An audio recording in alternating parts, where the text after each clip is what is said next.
Hai, jumpa lagi dengan saya, Hernius Beas Muda. Masih dalam konten yang sama, kosakata koda kosa. Kali ini saya tidak sendirian loh teman-teman. Saya bersama dengan Bapak Martinus Boli. Bapak Martinus Bon ini juga adalah seorang penulis loh. Namun sampai sekarang bukunya belum sempat diterbitkan. Oke, apa sih sebenarnya yang ditulis oleh Bapak Boli ini? Mari kita dengarkan ceritanya. Tulis pertama itu Akadika Lama Holot dengan Ala Perera Ulan Tanah Eka. Motivasi pertama itu dari Pancasila. Waktu masih SMA kita dapat pengetahuan tentang Pancasila. Nah, tapi Pancasila ini saya tidak hanya melihat dari 5 sila yang ada di depannya itu, tetapi saya melihat di belakangnya. Bukan di 5 silanya. 5 silanya, tapi saya melihat yang ada di belakang 5 sila itu. Apa sih yang ada di belakangnya itu? Nah, yang ada di belakang itu ada 3 warna. Warna merah hanya ada 2. Warna merah ada melatar belakangi 2 simbol. Warna putih melatar belakangi 2 simbol. Warna hitam hanya 1. Warna merah 2 simbol. Warna putih juga 2 simbol. Warna hitam hanya 1 simbol. Yang sampai hari ini warna itu orang tidak bahas sampai hari ini. Yang sampai hari ini orang tidak bahas. Tidak bahas tentang warna itu. Sedangkan warna ini oke, kalau kita tahu kita punya warna bendera, warna merah dan putih, tapi ini ada hitamnya. Oke, sekarang kita akan dengarkan. Ini menjadi sebuah dasar ya. Oke, kita dengarkan penjelasannya. Ya, 3 warna itu merah, putih, dan hitam. Merah dan putih. Merah itu melatar belakangi sila kedua dengan keempat. Kemudian sila ketiga dan kelima itu sila ketiga itu apa? Persatuan. Sila kelima itu keadilan sosial. Sila ketiga itu menurut saya itu wanita,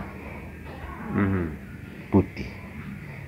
Sila ketiga dengan kelima itu wanita.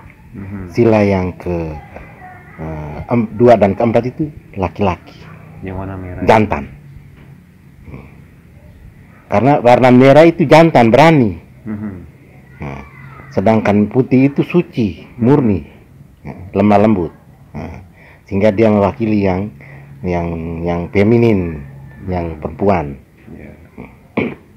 Lalu yang hitam itu melatar belakangi bintang, ketuhanan. Mengapa harus hitam? Menurut saya itu hitam karena keabadian, tidak kelihatan. Artinya Tuhan satu-satunya. hitam ya? Hitam. Keabadian. Keabadian atau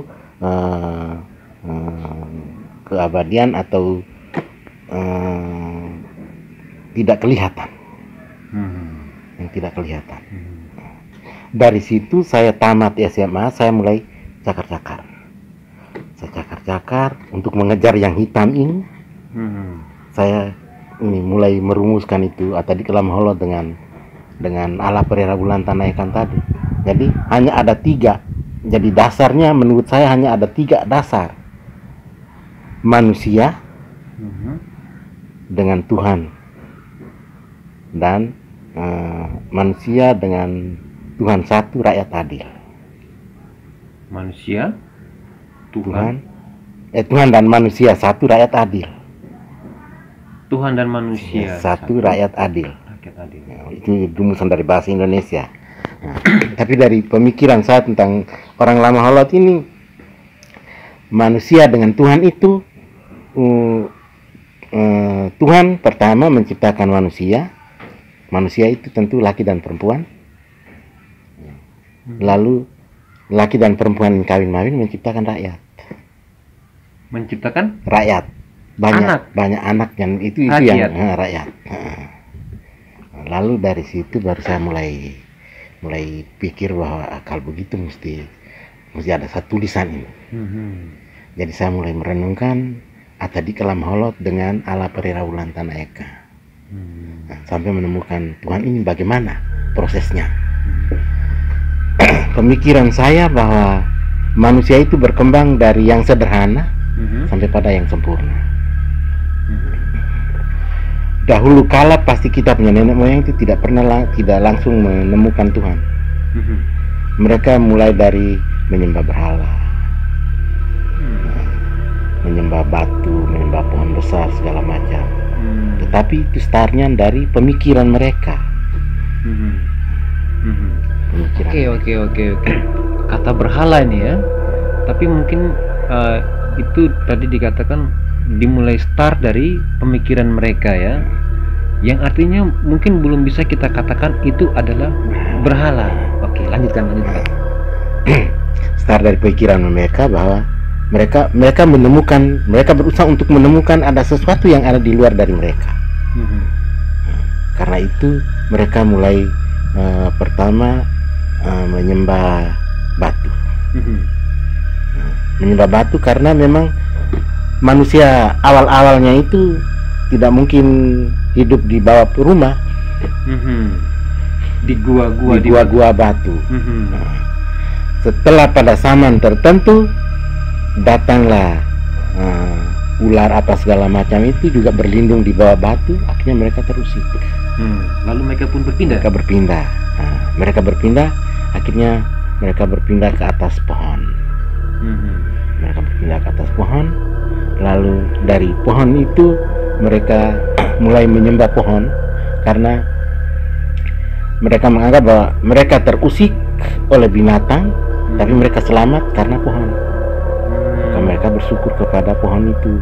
Mereka membawa sembahan segala macam. Jadi mungkin mereka bukan menyembah ya, tetapi semacam mengucapkan syukur. Iya. Itu dalam sebuah proses pencarian ya. Pencarian. Oke, itu sebuah proses pencarian teman-teman. Kita lanjut lagi teman-teman. Lalu setelah mereka di pohon, mereka mulai makan daun-daun, buah-buahan segala macam.